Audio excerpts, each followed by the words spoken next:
What's up guys, my name is Lex Veldhuis and welcome to another edition of Learn with Lex. We're gonna jump straight into the action here. We're playing the hot $3. That means that it's a fast tournament. I think what's really good about this tournament is that I can show you guys what it's like playing short stack or playing against short stacks.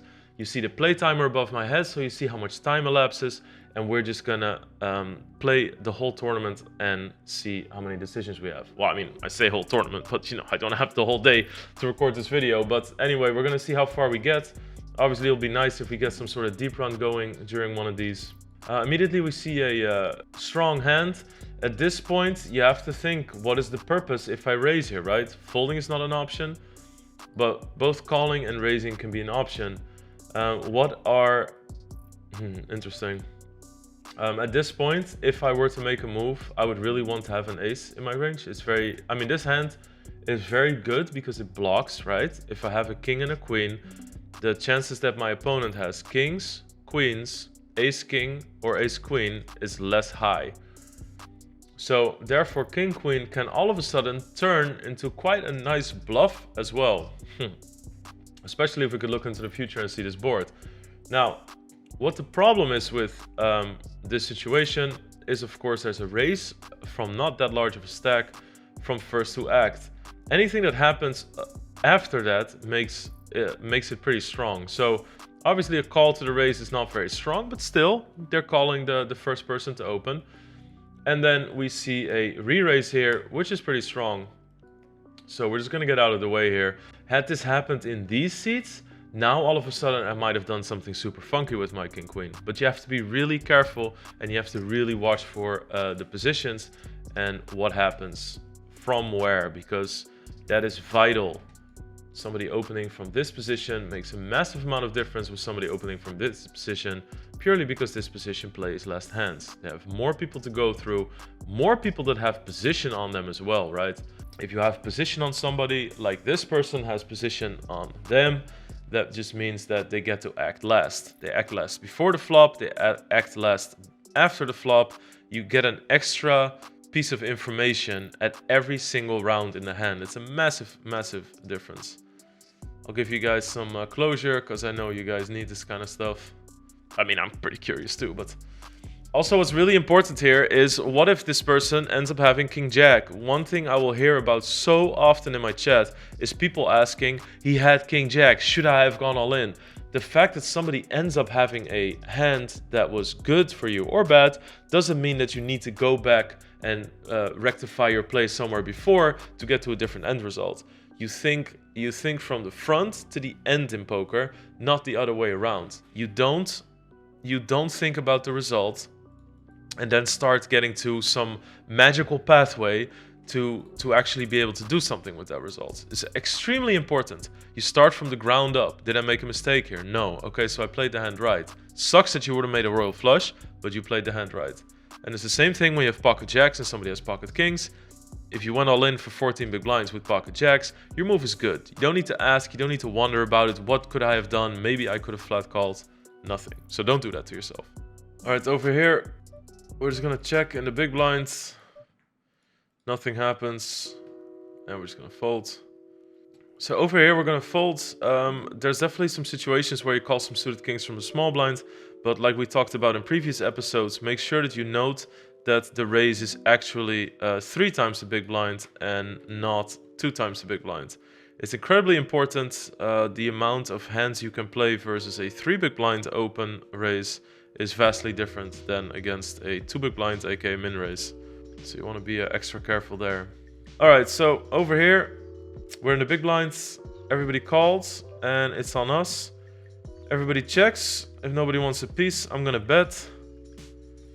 We have a very strong draw. What's nice is the fact that we're in the big blind. That means that we can pretty much represent anything on board. We didn't have to pay a big blind extra, so we literally have any 2 cards. So we have jack 3, 3 deuce, queen jack, queen 3, whatever. This is obviously really nice. They call a pretty large size bet, so I think that, you know, with us having the flush draw and them checking back, I think we can go for a relatively large size. I think the 10 will do pretty well for them in general. So we go for a big bet. Like I said, we have the spades. If they have spades, they're going to raise us anyway. And they hero called us with a jack. Absolutely perfect.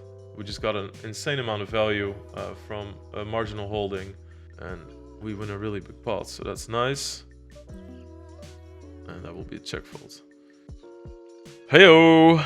Nice. Let me show you how you play aces. Alright, let's see. Very interesting. We see a 3 times the big blind open. Was that...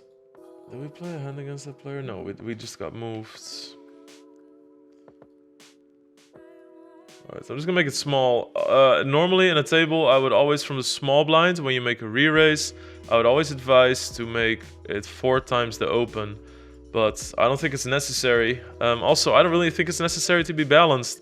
I would do this at my stakes because I don't want to give away the strength of my hand. But here, I don't want to really flat call because it's not short enough. And I don't want them to fold, so I just make it less big. And nobody's gonna know, and I'm never gonna play against this person again because these fields are massive. Just gonna call. Oftentimes people will say, but what about flush draws? Well, if I go all in there versus that raise, they're gonna call anyway. So even if he has a hand like King Jack of clubs, nothing would have changed. And I think it's very important to just remember that. And this shows the amazing... This shows why it's amazing to do that as well. Had I gone all in on the flop, I would have lost my opponent there. And you really want to keep bluffs in your opponent's range in that situation. And what I mean by that, a range is a group of hands, right? So when I say you want to keep bluffs in there, I don't want to play my hand so strong that he cannot bluff me anymore. Of course, there's times where you want to do that because you want to protect what's in the pot. But if we look at this board, there's nothing really that can happen for me, right? Like, sometimes you guys will ask, like, this situation, if I call, you know, because I called here, and you guys will ask, yeah, but the turn is a queen, and then you lose, and then you guys in chat are like, why didn't you just shove the flop? Well, he's not going to fold king queen or a queen now, is he? So against that, you don't miss anything. Now, of course, you have a more reasonable question. Let's say he has pocket fours. And I call him, the turn is a 4, and then I lose a pot, and you will ask, why didn't you just go all in on the flop? Because then you wouldn't have lost. But again, I say this during the series often, we want to do our reasoning from the front to the end. That's what we want to think about, right? We don't want to think like, oh, he hit a miracle, so what could we have done to prevent it? No, how do we make the most money? If somebody raises here with 4s, then I'll gladly give him a shot to hit a 4 because it's only going to happen 4% of the time. 4 out of 100. We should not be afraid of that. That's not something we want to protect against. So we're going to let this person fire off. Had I gone all in here, I would have missed out on 2,800 chips that blasted all in with 0%. So he has 0% chance. Had I gone all in, I wouldn't have gotten that. And I think that's incredibly, incredibly important to remember. Guys, if you're looking for a place to talk poker, I have just the place for you. I have my own poker Discord. We can talk about anything, strategy, the poker news. You can share your brags, your beats. You can ask me for advice, or you can just chat to random people about poker. You will also be notified when I go live and when there's a new video out. So check the link in the description, join the Discord, and see you there. All right, straight into the next hand, same tournament. Well, you guys are only seeing one tournament. We're gonna open with Jack 10 offsuit. And everybody folds. Alright, so people are getting shorter. This is a turbo, so I was hoping that this would happen because we get to show some short stack play. What I'm gonna do here is I don't want to really call and have a hand like King Jack suited call. It's only 3 to 4 big blinds, and what can you work well is this. So you really de-incentivize people to go for it, and when they do, you can just easily fold. Because this person sees an all-in, I'm that interested, I want to make 6.5 big blinds. Now I can easily fold, because there's going to be higher pairs in there. Had I gone all in, then I would have lost the max, and I can find out the same information by just clicking it. So I just clicked it, which will definitely deter my competition behind me from playing, because they all of a sudden, instead of 3.6, they now have to pay 7 big blinds. So there's a very big likelihood that I get this person heads up. I also want to do this with my really strong hands like aces or kings, because I don't really want 3 or 4 people to come along for 3.5 big blinds. Now, that's different in bounty builders, but that's something we'll talk about a different time when we have a bounty builder video. I just want to mention that. because then it's very important for people to hunt short stacks, so you need to keep that hunt open, right? But here, it was like very clear. Let me illustrate it for you guys. They go all in for 700. I make it 1300. I can get away versus them, possibly, probably, and them. So, but nobody wants to just see a flop here, right? Like if you just cover my hand and you see this happen at your table, are you really with King Jack suited gonna be like, oh, I wonder what the flop is this time? No, you're just gonna throw it away. But if I call the 700, now you're like, well, I mean, I have ace 10 suited, or, you know, ace 9 suited, I'm gonna call, or jack 10 suited is my favorite hand, I'm gonna call. So I deter people from doing that, but at the same time, I'm not gonna make it any more than this, because if I make it 2000, now all of a sudden I have to seriously consider calling against these stacks, just because they're gonna have ace king and ace queen, and I do well against those, right? So I don't want to overdo it either, so I just click it. Just click it. It's all you need there, right? Completely changes the dynamic of a hand. Alright, so we raised with queens and the big blind called.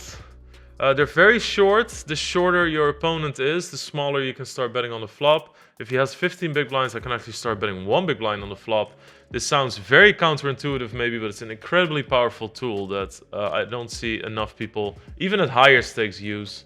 And it's a really good answer in a lot of situations. Just 1 big blind is extremely annoying to play against. You also immediately force your opponent to make mistakes, because versus just that small bet, they have to call so many hands, and not everybody does. Over here, we're gonna come along.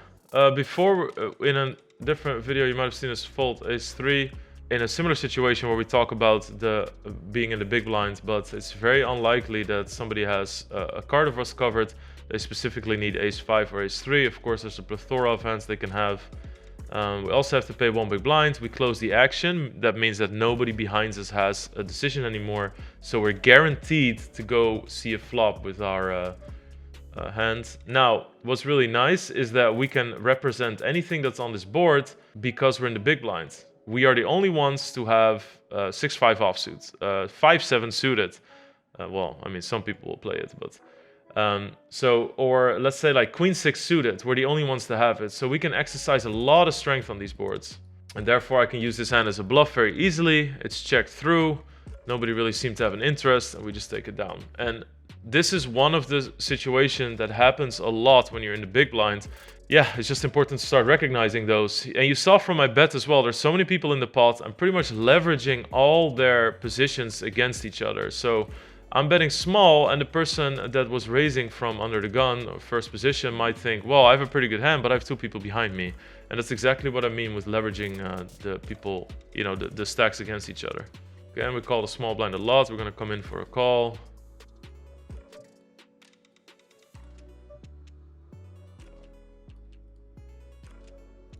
All right, so we're going to raise Jack-9 suited from early position. This is a raise.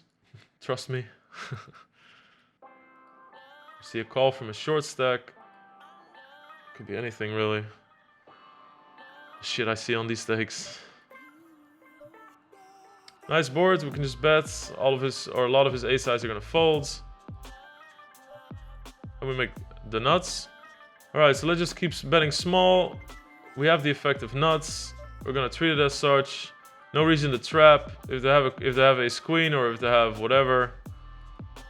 King 10, they're just gonna check behind. Obviously, would have rather not seen a 9. My hand is a little bit, oh my god. So they call the flop with Jack high, and they call pre-flop with Jack 8 on 12 big blinds. So pretty unlucky for us, but it's fine. All right, so what happens here is they opened off 20 big blinds. We called with 8s. I don't really want to re-raise against a 20 big blind stack. In that position, I actually block some of their bluffs, right? We talked about that. If I have 8s in my hand, they cannot have 10-8 suited, they cannot have 8-9, 8-7 suited, which is all hands that he could open from 22 big blinds from that position.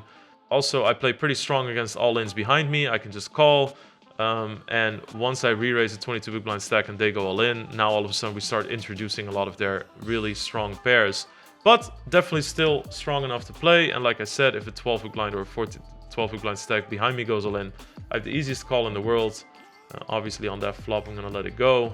Just too much bad shit that can happen, so You see in a lot of these videos that I'm actually still calling a lot before the flop, and I think that people mentally think that they have a very short stack when you have 20 big blinds, but you have so many possibilities still, and it's really important to be aware of that.